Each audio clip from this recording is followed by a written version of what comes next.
Assalamualaikum warahmatullahi wabarakatuh. Alhamdulillah, nahmaduhu wa nasta'inuhu wa nastaghfiruh wa na'udzu billahi min syururi anfusina wa min sayyiati a'malina.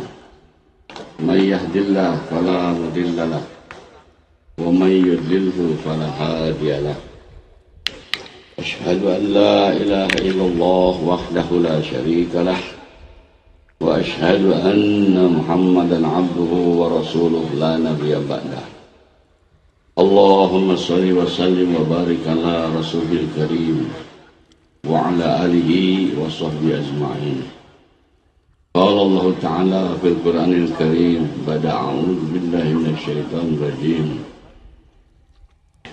Ya ayuhan nasu budu rabbakum alladhi khalaqakum walladhina min qablikum la'allakum tattaqun. Shadaqallahul adzim. Para bapak, saudara-saudara, hadirin kaum muslimin yang mulia, Allah subhanahu wa ta'ala mengutus para nabi dan rasul ke permukaan bumi ini. Maksudnya adalah supaya manusia ini bahagia hidupnya, dunianya dan akhiratnya. Allah subhanahu wa ta'ala mengutus para nabi dan rasul ke permukaan bumi ini. Maksudnya yang utama, bagaimana supaya manusia ini bahagia hidupnya, dunia dan akhirat. Jauh daripada segala bala musibah, malapetaka, dari kesusahan. Apa yang dibawa oleh para nabi, hadirin, untuk membahagiakan manusia ini? Para nabi bukan membawa harta, bukan membawa kekayaan, bukan membawa keduniaan atau kekuasaan. Tetapi yang dibawa oleh para nabi seluruhnya adalah agama. Maksudnya, hanya dengan agama manusia ini akan bahagia hidupnya, dunianya dan akhiratnya. Para nabi memberitahu kepada manusia ini bahwa hidupnya akan bahagia, jauh daripada kesusahan, jauh daripada malapetaka, jauh daripada bencana-bencana kalau mereka ini mengamalkan agama. Tetapi kebanyakan manusia menolak. Mereka tengah terkesan dengan yang zahir. Seperti kaum Madian, dia tidak yakin bahwa dengan agama akan bahagia. Keyakinan mereka, yakinnya bahagia kalau maju perdagangan. Maka perjuangan daripada kaum Madian ini untuk membahagiakan hidupnya, memajukan perdagangan. Kaum Sabah juga tidak yakin dengan apa yang dibawa oleh Nabi. Mereka terkesan dengan yang zahir. Hidup manusia akan bahagia kalau mereka maju dalam bidang pertanian. Maka mereka berjuang memajukan pertanian. Kaum Samud membantah nabinya. Mereka berpendapat bahagia dengan bangunan. Mereka mendirikan bangunan-bangunan. Kaum Ad menolak nabinya. Mereka berpikir bahagia kalau memiliki tubuh yang kuat, tubuh yang sehat. Allah subhanahu wa ta'ala ceritakan ini semua dalam Al-Quran. Mereka itu bagaimanapun maju ekonominya, bagaimana maju perdagangannya, bagaimana maju pembangunannya, pertaniannya, maju kesehatannya, dihancurkan oleh Allah subhanahu wa ta'ala karena tidak mau mengamalkan agama. Demikian nabi demi nabi, rasul demi rasul Allah utus untuk perkara ini. Sampai akhirnya diutus Rasulullah sallallahu alaihi wasallam sebagai nabi yang terakhir, khataman nabiyyin. Tidak akan ada lagi nabi setelah Rasulullah SAW. Apa yang dibawa oleh Rasulullah sama dengan yang dibawa oleh nabi-nabi yang terdahulu, yaitu nabi membawa agama, memberitahu manusia bahwa kebahagiaan letaknya dalam agama. Seruan daripada para nabi ini sama, yaitu ya ayuhan nas qulu la ilaha illallah tuflihu. Wahai manusia, ucapkanlah la ilaha illallah agar kamu bahagia. Wahai manusia, taatlah kepada Allah agar kamu bahagia. Dan apakah itu agama? Agama adalah cara hidup yang dibawa oleh Rasulullah SAW. Seluruh amal perbuatan Rasulullah adalah agama. Dari mulai bangun tidur sampai tidur kembali. Tidak ada perbuatan Nabi yang bukan agama.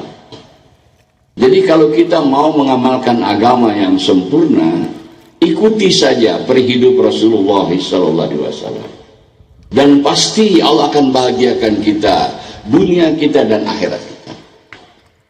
Jadi untuk bahagia dia mudah, hadirin. Tidak susah.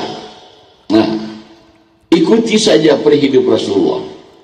Kalau kita miskin untuk jadi kaya susah. Kita orang biasa mau jadi bupati susah. Mau jadi gubernur susah.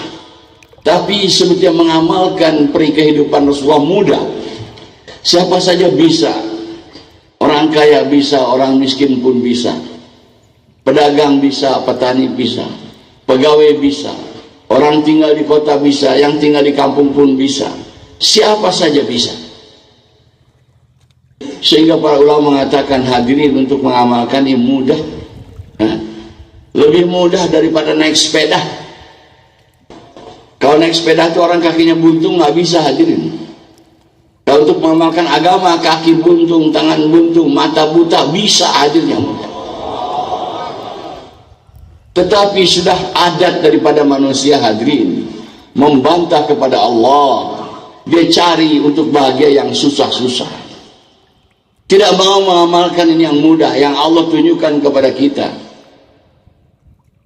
Sekarang manusia berusaha memajukan perdagangan, memajukan industri, memajukan pembangunan, memajukan teknologi.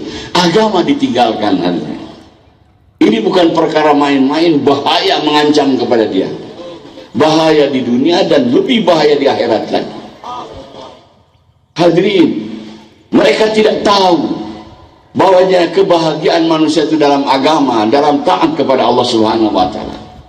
Susah payah mau bahagia, mencari jalan yang susah tapi salah adanya. Wallahi manusia tidak akan bahagia walaupun bagaimana tingginya majunya teknologi. Manusia tidak akan bahagia dengan maju ekonomi, dengan maju perdagangan. Manusia tidak akan bahagia dengan majunya pembangunan, dengan majunya industri. Tidak, hadirnya mulia. Manusia akan bahagia hanya apabila mereka taat kepada Allah, yaitu mengamalkan agama. Hadirin, sekarang kita menyangka manusia pandai, tinggi ilmu pengetahuannya, padahal sebetulnya bodoh, hatinya mulia. Mereka mau bahagia menempuh jalan-jalan lain, padahal tidak ada buktinya, hadirin yang mulia. Tidak ada buktinya. Yang benar adalah apabila hidup kita ikut cara Rasulullah, pasti kebahagiaan datang kepada kita, dunia kita dan akhirat kita. Hadirin yang mulia, setelah Rasulullah SAW wafat, tidak ada lagi Nabi. Kita yang tahu perkara ini berkewajiban menyampaikan perkara ini kepada seluruh dunia, hadirin yang mulia. Beritahu itu orang Amerika, orang Eropa, orang Australia, seluruh dunia beritahu bahwa bahagia hanya terletak dalam agama, dalam taat kepada Allah. Bagaimanapun kamu mempunyai bangunan yang megah, bagaimanapun perdagangan maju, industri maju, tanpa agama tidak akan ada bahagia lagi. Bahkan di akhirat itu celaka selama-lamanya. Maka kita bangkit berkorban, beritahu perkara ini. Setelah Rasulullah tidak ada lagi Nabi, kita yang bertanggung jawab atas perkara ini, hadirin, selaku umat Rasulullah SAW. Sebagaimana Rasulullah bangkit memberitahu manusia bahwa bahagia mereka dalam agama dengan mengalami berbagai macam tantangan, mengalami berbagai macam kesusahan, kita sebagai umatnya harus siap atas perkara ini, hadirin. Kita korban, datangi mereka-mereka yang mau terima atau tidak terima, beritahu bahwa bahagia mereka dalam agama, dalam taat kepada Allah Subhanahu wa taala. Kalau kita bangkit dalam usaha ini, hadirin, pertama-tama agama Allah akan datangkan pada kehidupan kita sendiri, hadirin.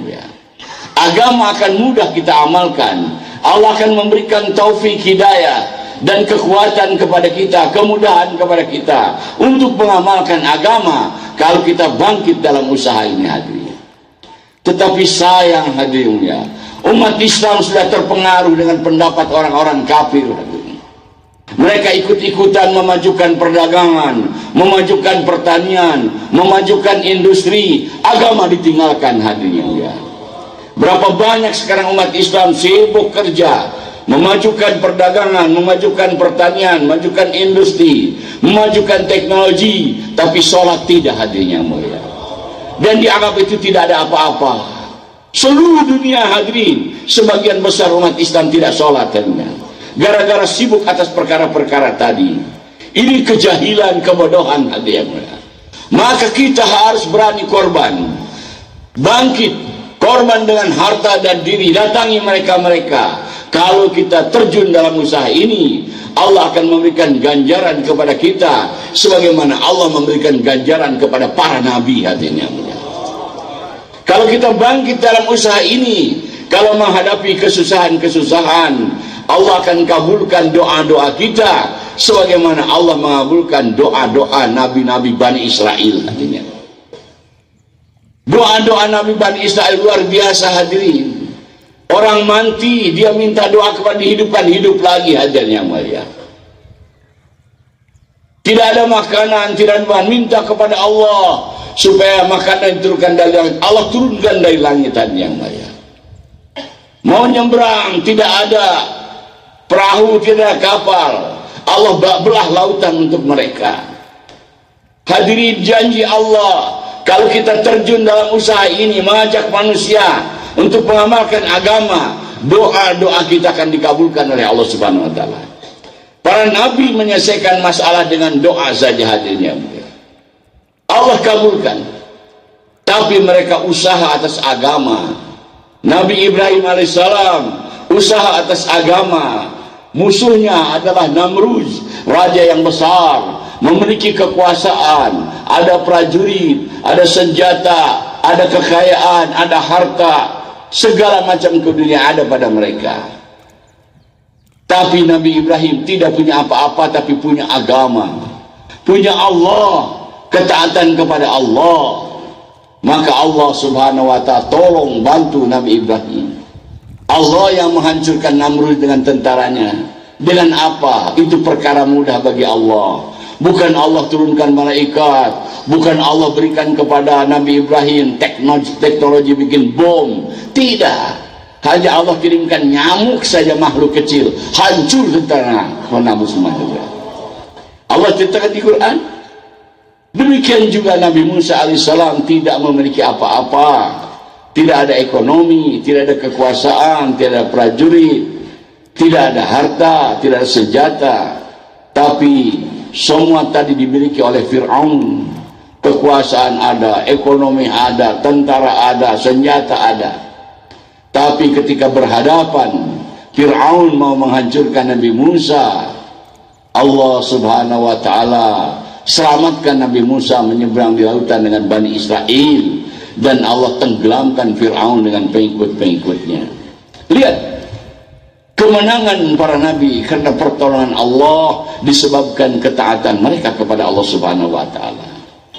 Demikian juga Rasulullah sallallahu alaihi wasallam dengan para sahabat radhiyallahu anhum berhadapan dengan Rom dan Persia. Ketika itu negara yang kuat, adik kuasa.